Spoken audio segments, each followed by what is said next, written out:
So next up we have Julia Dumaine, our associate economist in our renewables group, who's going to talk with everybody about our draft integrated resources plan. Julia?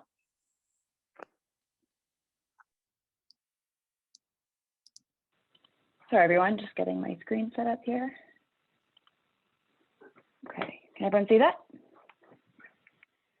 Yes. Great. All right, good morning, everyone. My name is Julia Dumaine. I am an associate economist with the Bureau of Energy and Technology Policy. Just a quick background on me. I've been at DEEP for about 5 years. For the first, well, I guess almost 6 years, but the first 4-ish, I was working on the energy efficiency programs, which is why I still have ties to our appliance standards and things like that, even though now I primarily focus on supply side issues. So I've had a little taste of both sides of the Bureau, which has been really, really excellent. So today I'm going to be talking about our draft integrated resources plan, which we released in December of 2020. And I'll just provide a high level overview of what it is and the findings, and then hopefully we'll have opportunity for questions. So IRPs historically are documents that are prepared to evaluate how to meet forecasted energy demand for a state using both supply and demand side resources in a way that achieves cost-effective, reliable service for ratepayers. But the most recent draft IRP does focus on those things in addition to, resource adequacy, affordability, air quality, and emissions. But then in September of 2019, Governor Lamont issued Executive Order 3, which directed DEEP to focus the IRP on evaluating pathways to a 100% zero carbon electric supply target for Connecticut by 2040. So this IRP, draft IRP is organized really into 6 key objectives this year, and they're all built around meeting this target of 100% zero carbon. And so I tried to use this visual to sort of show how the target is meeting this goal, but then there's multiple other objectives that we need to meet in order to do it effectively. So these include reforming our energy markets, ensuring affordability and equity for all ratepayers, optimizing our generation siting, upgrading our transmission system, and also balancing decarbonization goals and other public policy goals. I'll go into more detail on these in the coming slides, but these are really the way in which we decided to focus our strategy here. So starting with objective 1, which again was decarbonizing the electric sector. So this objective was focused on looking at the various modeling scenarios that we tested with our consultant, Levitan and Associates Incorporated. And it really attempts to address 3 key questions. So the first is, what generation or capacity mixes, emissions, reliability, and energy costs can we expect from different pairings of electrification policy and electric sector decarbonization policy? How does emphasizing different types of zero carbon generation affect the outcomes of these different scenarios? So this includes grid scale technologies like wind and solar, also nuclear, and then behind the meter solar and distributed generation. And then again, how do we plan for a future without baseload zero carbon generation from Millstone? And so I'll get to that a little more. So as I previously stated, we were considering the outcomes of different pairings of electric demand loads and then electric decarbonization policy. So for each of these categories, we included 2 different levels: a reference case, which is basically the business as usual, or continuing with current trends, and then also a more aspirational level. So the baseload reference case keeps our business as usual energy load. And this is really looking at what is currently known and knowable about New England's forecasted load, and relies on the ISO New England, the Independent System Operator of New England's annual capacity, energy loads, and transmission forecast. And this forecast also includes expected estimates for behind the meter solar PV deployment, and energy efficiency projections. And this report is state by state, but also looks at it on a regional level. So we were able to use this as our business as usual. And then it looks at a business as usual decarbonization policy. So this really means keeping RGGI constant and any of our current existing decarbonization policies that we had at the time of modeling, which was January 2020. For the electrification load reference case, same idea with the decarbonization policy, but instead of using a base load electric demand level, we used higher levels of electrification of our transportation and building sector energy demands. So this means that this includes the GC3 estimated EV demand for Connecticut, as well as requires us to meet our ZEV MOU targets. And then also, it increases the EV demand and deployment levels from the other New England states. And then we also increased the amount of expected air source heat pump deployments throughout New England from about 1 million air source heat pumps to about 3 million air source heat pumps, and that's across New England. For the balanced blend cases, which we basically is how we referred to the least cost pathway to meet the 2040 target, we used those same load levels, but we decided to make the modeling meet a 100% zero carbon supply target for Connecticut by 2040. So that's that more aspirational level that is consistent with Governor Lamont's Executive Order 3. This is how the two key modeling approaches that we took under the two different load levels. And then we did this for our other sensitivity scenarios, which I'll get to on the next slide. So we tested 3 additional sensitivity scenarios, the first being the Millstone extension case. And this assumes that our current contract with Millstone extends past its 2029 expiration date. And then, like the balanced blend case, continues to deploy the least cost zero carbon resources needed to meet that 100% aspirational zero carbon target. We also included a behind the meter solar PV emphasis case that looks at a increased amount of behind the meter solar than what we had originally included in the balanced blend and the reference case, which was from the ISO New England capacity, energy, loads, and transmission report. And then, as with the other scenarios, deploys the least cost zero carbon resources to meet that target. So basically looking at how the amount of those resources would change if we increase the amount of behind the meter solar. And then finally, we also wanted to start looking at what are some other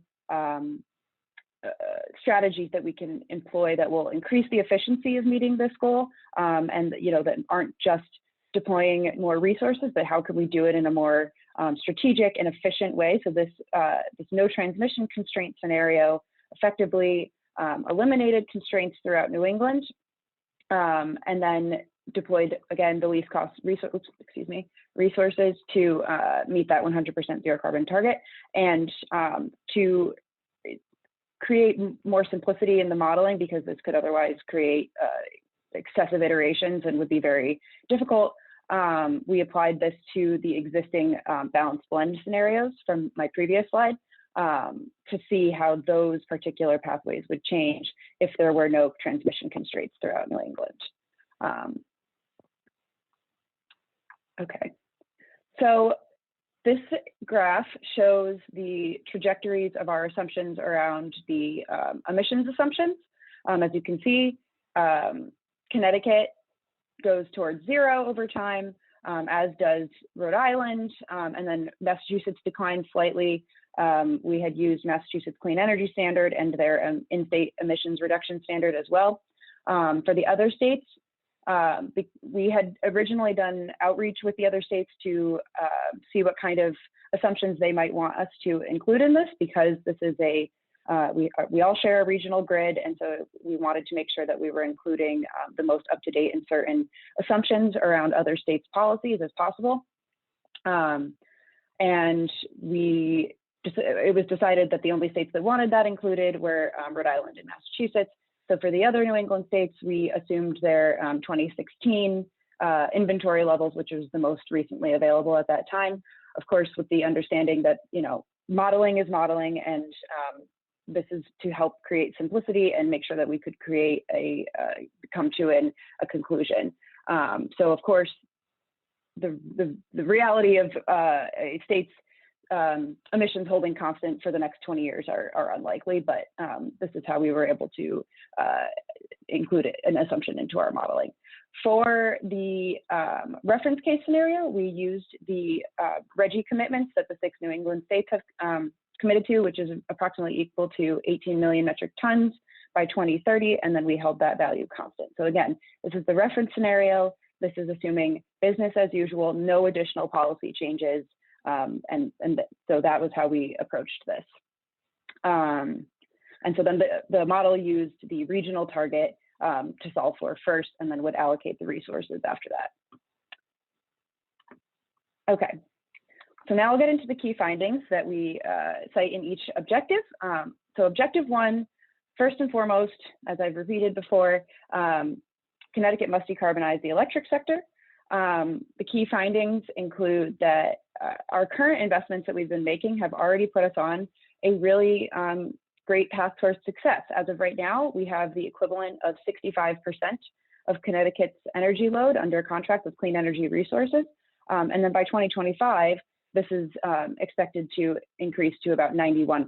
So we're on a really great path towards success.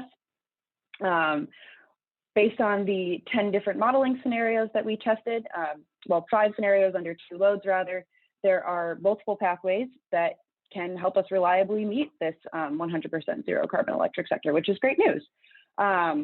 However, there are a lot of different contingencies that are going to influence how Connecticut ultimately reaches this goal, and of course, at what cost. And then we also learned that we really need to, begin developing strategies that help us to advance our clean reliability resources so that we can avoid the need for dispatchable fossil resources at times of low clean energy output or extreme peak demands. So this was also a critically important finding. And then finally, we determined that Connecticut should codify this goal so that we can solidify our commitment to the citizens of Connecticut and the energy markets, as was included in the recent governor's bill that Deputy Commissioner Hackett referenced in her presentation.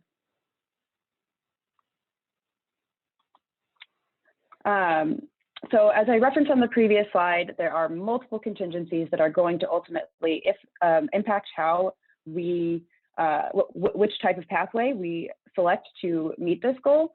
So these are not even all of them, but these are some of the key ones that we identify in the IRP. First, Millstone. Some of you may be aware that we are currently in a 10-year contract with Millstone that was implemented to avoid its early retirement. And this occurred because there was really no market mechanism to continue supporting it regionally. So Connecticut is in this contract. This is providing a significant amount of our clean energy right now, our baseload clean energy. And so if this resource retires in 2029, we need to be prepared to have resources online and ready to replace it so that we do not have a sudden dramatic increase in the amount of emissions that we have as we go on our trajectory towards 2040. So that will be very difficult to accomplish, though, to make sure that everything is happening at exactly the sequence that it needs to. So we really need to make sure that we start planning for whether or not Millstone will continue to exist. We feel extremely strongly that Millstone does need to be supported as a regional resource because all states benefit from it, all New England states benefit from its existence. So this is a really critical contingency to monitor going into the next couple of years. We also need to monitor our existing contracts. I saw a couple of questions in the chat about those. There's lots of things that can happen depending on which administration they're under, changes and obstacles in siting and environmental evaluations, costs, tax credits, things like that. So we need to just make, we have projected commercial operation dates, but we need to make sure that they actually come online when they're expected to. We also have to monitor how effective we are with our strategic electrification goals, which Deputy Commissioner referenced in her presentation about, which we'll be looking at closely in the forthcoming comprehensive energy strategy, particularly in regards to building electrification. Like I said, we did model 2 different load levels to test how the procurement schedules would change depending on whether we have significant EV and air source heat pump deployment, but that's difficult to accurately predict. So the other thing to note is that under this IRP, the EV and air source heat pump levels that we used were significant, but they were not necessarily designed to meet a economy-wide emissions reduction standard. But if we do want to meet that, then the load levels will likely be even higher. I sort of touched on in-service dates with the existing contracts, but again, we need to monitor how those come online as the industry becomes more experienced. Hopefully these large-scale projects will become operational on their original schedules or even earlier, ideally. And then, of course, we have declining technology costs.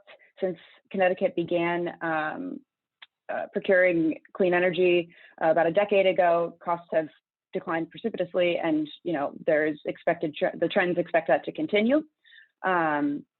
We get into this in a couple of later slides, but we also look at the significant importance of transmission upgrades in this IRP and how necessary they will be to efficiently integrate the large amounts of variable clean energy that we expect to procure. But as with recent transmission projects, as you may have read about throughout New England, siting transmission can be really challenging, and there's a lot of equity issues involved in those too. So how the transmission upgrade issue develops will have a significant impact on on whether it expedites the deployment of clean energy resources or not. And then finally, we need to continue monitoring how other states behave and what they end up doing in terms of passing new clean energy targets, in terms of procuring other energy. Are there ways for us to capture economies of scale by working together? And so these are all sort of the multiple moving parts that are happening at the same time as we go forward. So the IRP does recommend looking at annual reevaluations of how we should be procuring our energy depending on what has transpired. All right, so objective 2 was looked at the current performance, or the performance of our energy markets over the past 2 decades, and particularly in the context of minimizing risk to ratepayers, and then also the New England states' ability to achieve their policy mandates. So the IRP has concluded that while deregulation was originally intended to redirect investment risk from ratepayers to investors and increase competition, the solutions meant to fortify the market's weak spots over time have actually caused states like Connecticut to lose their self-supply rights and have effectively created an over-reliance on natural gas resources. So the current structure needs to be reformed so that the resources procured in states in pursuit of their very legitimate climate policies and their own buyer side preferences that they are entitled to can compete in the capacity market and thereby reduce the overall costs to ratepayers that are supporting these resources. Objective 2 also highlights the need to continue deploying historic levels of natural gas, historic distributed generation resources so that we can continue to diversify the pace of the state's zero carbon supply, continue contributing to energy resilience, and sustain the existing in-state economic infrastructure.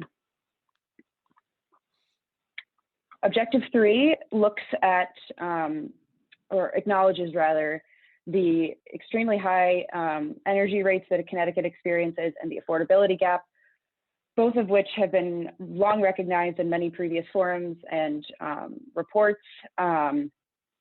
Objective 3 also looks at the fact that past energy policies have disproportionately harmed some of our most at risk, underserved and overburdened communities. For example, fossil fuel generating resources have primarily been located in low income or historically marginalized communities. And some of the most polluting generators are located in our cities, which significantly impacts air quality and creates negative outcomes, health outcomes for residents in those communities. So adopting this 100% clean energy target will help to minimize the operation of fossil fuel generation in the region. But Objective 3 really starts to further underscore the need for the market reforms described in Objective 2 that will help to stop the expensive overprocurement of capacity, embedded preferences for natural gas, and enable the state to make their own clean energy investments that can compete fairly in the capacity markets. So this objective also emphasizes the need to seek all opportunities for efficiency that can increase the affordability of clean energy, such as transmission upgrades or energy efficiency deployment and also demand response programs. And then also looks at how we can remove barriers to access to these different programs for different communities, and then references the fact that we need to continue developing a diverse, robust, skilled workforce that will help us actually meet the 100% zero carbon target. That is critically important. Objective 4 looks at the optimal siting of generation resources. So like I previously mentioned, siting of fossil generation resources has generally occurred in low-income and distressed communities, and this has created environmental justice issues and reduced the air quality for these communities. But we also recognize that siting of renewable resources also has their own set of issues. So we know that not all of the resources that we procured or that would be procured under the different pathways evaluated in the IRP would be ultimately in Connecticut, but we recognize that some of them could contradict some of our environmental policies. So this starts to begin the conversation that we need to establish a set of transparent, predictable siting policies for renewable energy so that we can streamline development timeline and costs and help avoid negatively impacting our other environmental goals. So as Deputy Commissioner Hackett previously mentioned, we're planning to start a process that will have significant stakeholder engagement to develop these modern siting and permitting policies. And so we're looking at, engaging with municipalities, citizens, renewable energy developers, environmental groups,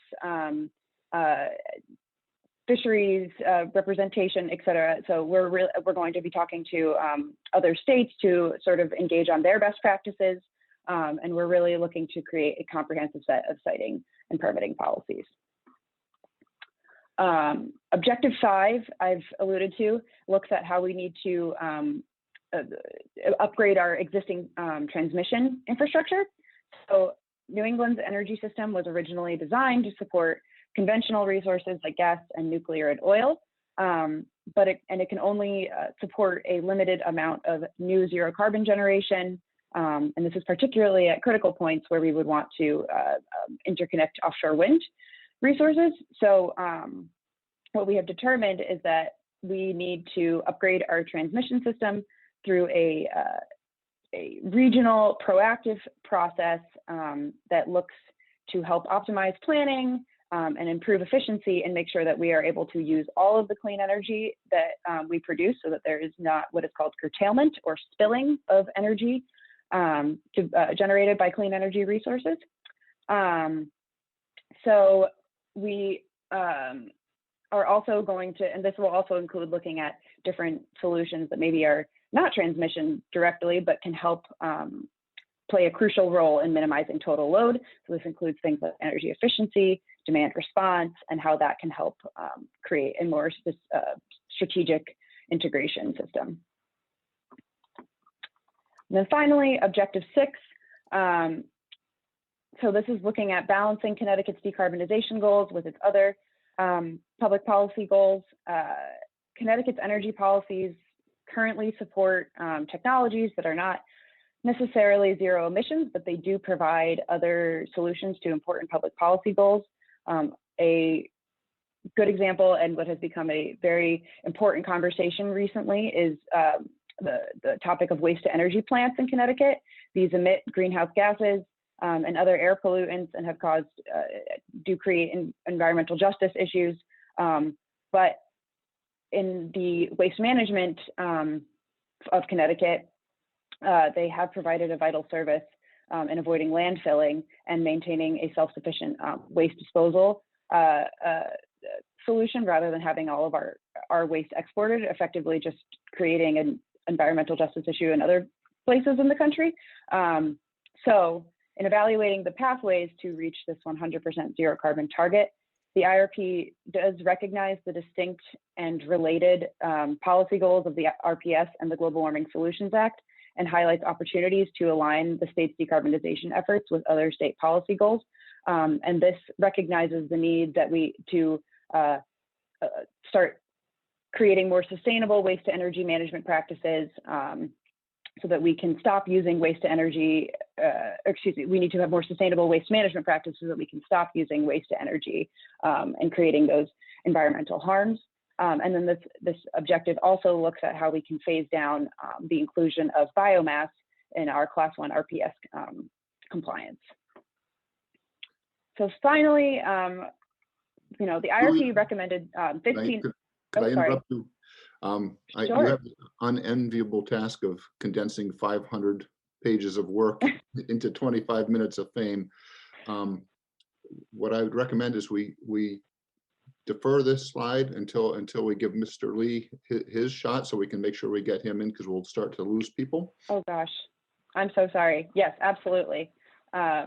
This is basically a repetition of what I already covered anyways. So I completely agree. And thank you for stopping me before I kept rambling. I understand passion when I see it. And there are a host of questions. I'll just state them and then we'll. I saw them flooding in. Yes, and the biggest one I think is Senate Bill 882 really is focused solely on procurement. And so to take the worst case sort of nightmare scenario, we would be buying all our power carbon free, but we would have cited every carbon emitting plant in New England. So that's I overstated the case, but that's one thrust of questions. And on a more hopeful and positive note, the prospect for better utilizing Connecticut's limited but still present hydro resource is something maybe we can touch on in the afternoon questioning.